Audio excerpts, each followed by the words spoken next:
Hello दोस्तों। आज हम बात करने वाले हैं केमिकल पीरियोडिसिटी में second video, the types of element. Last video में हमने बात की थी। दूसरे वीडियो में आज हम बात करने वाले हैं द टाइप्स ऑफ। हम लास्ट वीडियो में हमने ब्लॉक की बात की थी, classification of periodic table block के वाइज किया था। आज हम एलिमेंट का टाइप्स देखेंगे, वो भी चार अलग अलग एलिमेंट के टाइप्स हैं, लेकिन कई लोग उसको metal, non metal, liquid and gas में या मेटालॉइड्स में करते हैं। और एक ये भी टाइप्स है जो कम लोग जानते हैं, इनर्ट गैस। दूसरा है रिप्रेजेंटेटिव एलिमेंट्स। थर्ड है ट्रांजिशन एलिमेंट। फोर्थ है inner transition element and fifth है टिपिकल एलिमेंट। मतलब कि पीरियोडिक टेबल में अगर आप देखें तो ये 5 टाइप्स के आपको एलिमेंट मिलेंगे, जिसमें गैस भी आ गए, लिक्विड भी आ गए, मेटल्स भी आ गए, मेटेलॉइड्स भी आ गए, सब एलिमेंट इसमें हो है। तो एक है ब्लॉक के वाइज अरेंजमेंट, मतलब कि S block, P block, D block and F block. And आज हम ये इनर्ट गैस, रिप्रेजेंटेटिव एलिमेंट किसको बोलते हैं, ट्रांजिशन एलिमेंट किसको बोलते हैं, इनर ट्रांजिशन एलिमेंट किसको बोलते हैं, और टिपिकल एलिमेंट किसको बोलते हैं, वो हम देखते हैं। सबसे पहले ये हमारा पीरियोडिक टेबल है जो आपने देखा है। ब्लॉक के वाइज हम देखें अगर, तो ये एस ब्लॉक, बीच में है वो डी ब्लॉक, ये पी ब्लॉक एंड ये नीचे है वो ए ब्लॉक। तो ये आपको पता है, लेकिन ये सब ब्लॉक में अलग अलग मेटल है। कोई मेटल है, कोई लिक्विड है, कोई गैस है, कोई नॉन मेटल्स है, कोई मेटलॉइड्स है। तो डिफरेंट टाइप्स है, लेकिन हमें आज इनर्ट गैस देखने हैं, रिप्रेजेंटेटिव एलिमेंट देखने हैं, ट्रांजिशन एलिमेंट देखने हैं। तो हम कैसे देखेंगे वो, सबसे पहले हम देखते हैं इनर्ट गैस, या फिर जिसको हम नोबल गैस बोलते हैं वो। उसके बाद तो general electronic configuration of this element is NS2 NP6। मतलब कि उनकी जो आउटर मोस्ट ऑर्बिटल है वो फुल फिल है, मतलब कि उनमें कोई भी इलेक्ट्रॉन की कमी है नहीं। मतलब कि NS2 NP6 है, जिसको हम नोबल बोलते हैं। This element are stable and rarely take part in reaction. मतलब कि उनकी रिएक्शन, उनकी जो ऑर्बिटल है वो इलेक्ट्रॉन से पूरी भरी हुई है, इसलिए उनको कोई ऑक्सीडेशन स्टेट की जरूरत है नहीं, इसलिए उनको हम नोबल गैस बोलते हैं। और वो रिएक्शन में रेयरली पार्ट लेते हैं, या फिर उनको हाई एनर्जी चाहिए, इलेक्ट्रॉन एक्साइटेड स्टेट में ले जाने के लिए उनको खूब सारी एनर्जी चाहिए, जिसकी वजह से वो फिर रिएक्शन में पार्ट लेंगे। Helium is also noble gas but is electronic configuration is 1s2। मतलब कि हमने यहाँ पे बात की NS2 NP6, लेकिन अगर हम हीलियम की बात करें तो वो 1s2 है, लेकिन वो भी नोबल गैस है। तो ये जो है helium, neon, argon, krypton, xenon, radon, okay, ये जो है वो सब नोबल गैस है।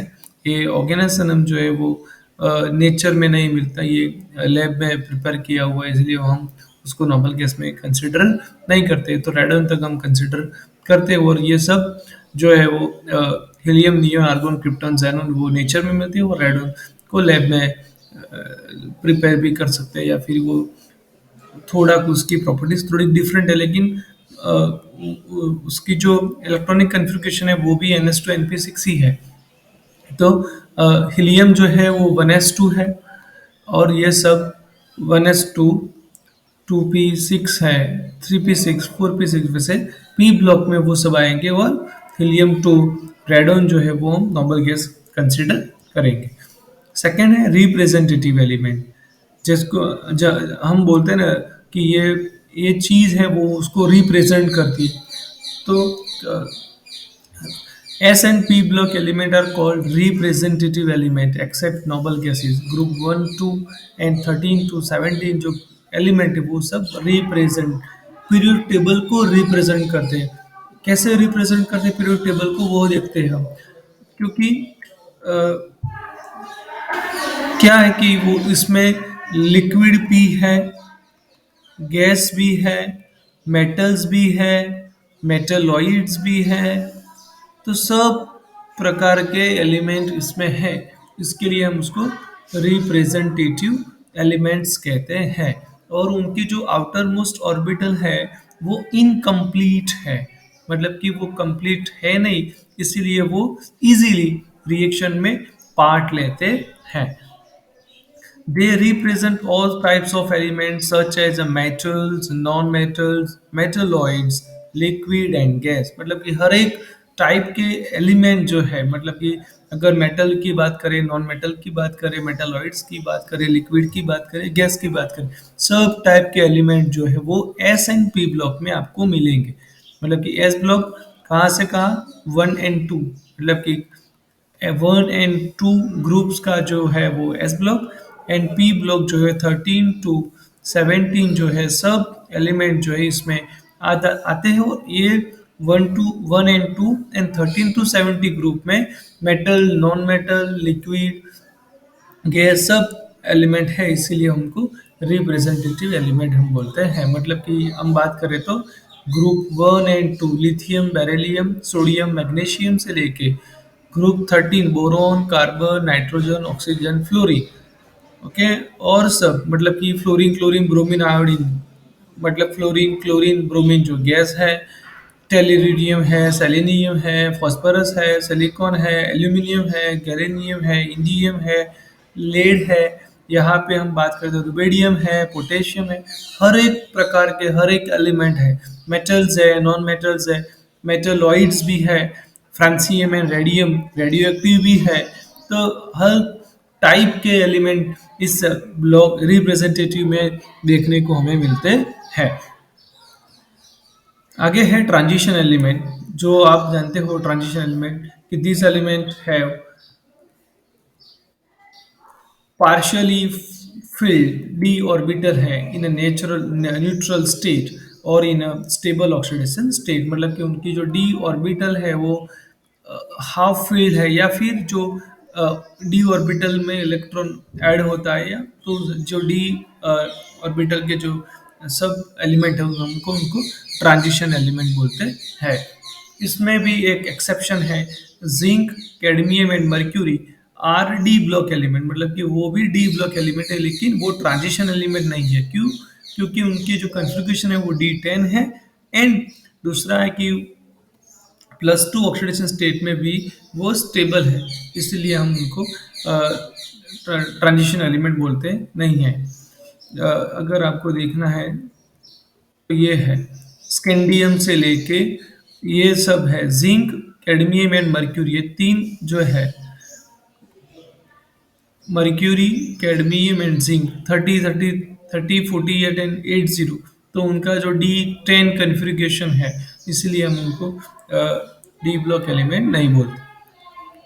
ट्रांजिशन एलिमेंट में हम उसको कंसिडर करते नहीं। इनर ट्रांजिशन एलिमेंट मतलब कि हमने आगे पी ब्लॉक जो जो ब्लॉक की हम डिस्कशन की थी, तब हमने इनर ट्रांजिशन एलिमेंट की बात की थी। तो in this element last three shells, last shell, penultimate shell and pre-penultimate shell is incomplete। किसको penultimate बोलते हैं वो हमने भी लास्ट वीडियो में हमने देखा है, आप मेरे यूट्यूब चैनल पे आप चेक कर सकते हैं। उसमें जो ब्लॉक वाला जो वीडियो है, मतलब कि classification of periodic table block wise मैंने किया है, उसमें मैंने ये ड्रॉ करके समझाया है, तो आप वहाँ जाके देख सकते हैं। तो उनकी जो तीन शेल, मतलब कि last shell, penultimate shell and pre penultimate shell जो है वो इनकम्प्लीट है। मतलब कि तीनों शेल, मतलब कि अगर हम बात करें तो F, S, P and D, and यहाँ पे एस है, तो डी, पी एंड एस में से, या फिर एफ, एस एंड पी में तीन शेल जो है वो इनकम्प्लीट है। मतलब कि एस में भी कदाच 1s1 हो सकता है, पी में इलेक्ट्रॉन इनकम्प्लीट हो सकता है, एफ में भी इलेक्ट्रॉन इनकम्प्लीट हो सकता है। तो इसीलिए उनको हम इनर ट्रांजिशन एलिमेंट बोलते हैं।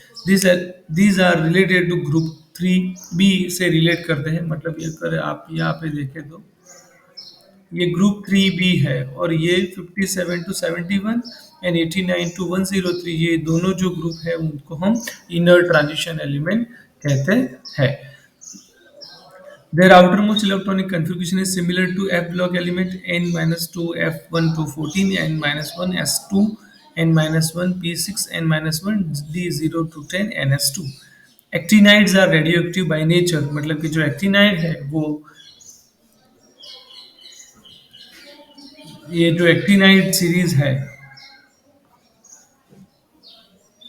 वो रेडियो एक्टिव है।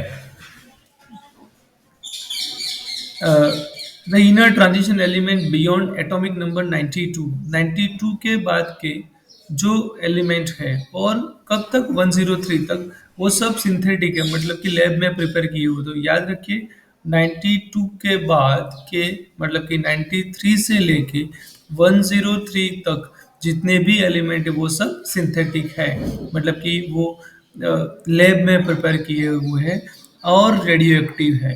They are not found in nature, nature in earth crust, मतलब कि हमारी अर्थ पे वो नेचर में से नहीं मिलते हैं, वो उनको लैब में प्रिपेयर करना पड़ता है। तो याद रखिए कि 93 से लेके 103 तक जितने भी एलिमेंट है वो सब लैब में प्रिपेयर किए हुए या फिर सिंथेटिक है। थर्ड वन है लास्ट वाला, typical element. These elements of the second and third period are called typical element as they summarize the properties of their respective group। मतलब कि एक की हम अगर प्रॉपर्टी स्टडी करें तो सारे ग्रुप की प्रॉपर्टी सिमिलर है, प्योर सिमिलरिटी नहीं है, लेकिन अगर हम आप एक पीरियड्स की बात है, यहाँ पे सेकंड पीरियड्स की बात है, ग्रुप की बात नहीं है, और थर्ड पीरियड की बात है। तो अगर हम देखें तो यहाँ पे है लिथियम का ग्रुप है, तो लिथियम की हम स्टडी करें तो इसकी ही प्रॉपर्टीज बेरिलियम की जैसी है, फिर बोरॉन की, फिर कार्बन, फिर नाइट्रोजन, फिर ऑक्सीजन, फिर फ्लोरीन। मतलब कि इस यहाँ पे हम ऐसे देखेंगे तो उनकी प्रॉपर्टीज है वो सिमिलर आपको मिलती है, तो उसको हम टिपिकल एलिमेंट्स कहते हैं। Lithium, beryllium, boron, carbon, nitrogen, oxygen, fluorine. Okay, हाँ, यहाँ पे मैंने ग्रुप लिखे, group 1, group 2, group 3, group 4, group 5, group 6 and group 7। Third period में सोडियम, मैग्नीशियम, एल्यूमिनियम, तो वो उनके जो पीरियड्स की जो प्रॉपर्टीज है वो कैरी करते हैं या फिर उनको रिप्रेजेंट करती है अपने पीरियड्स की। याद रखिए उनके पीरियड्स की जो प्रॉपर्टीज है वो रिप्रेजेंट करती है, इसीलिए उनको टिपिकल एलिमेंट कहते हैं। वैसे हमें पीरियोडिक टेबल में ऐसे दिखते हैं कि लिथियम, सोडियम ऐसे दिखते, पोटेशियम ऐसे दिखते हैं, लेकिन अगर आप ऐसे भी देखते हैं तो उनकी जो जो प्रॉपर्टीज है पीरियड्स में आप देखते हैं तो भी उनको रिप्रेजेंट करती है, उसके लिए उनको टिपिकल एलिमेंट कहते हैं। तो ये बात हुई। Thank you. वीडियो को लाइक करिए, शेयर करिए, सब्सक्राइब।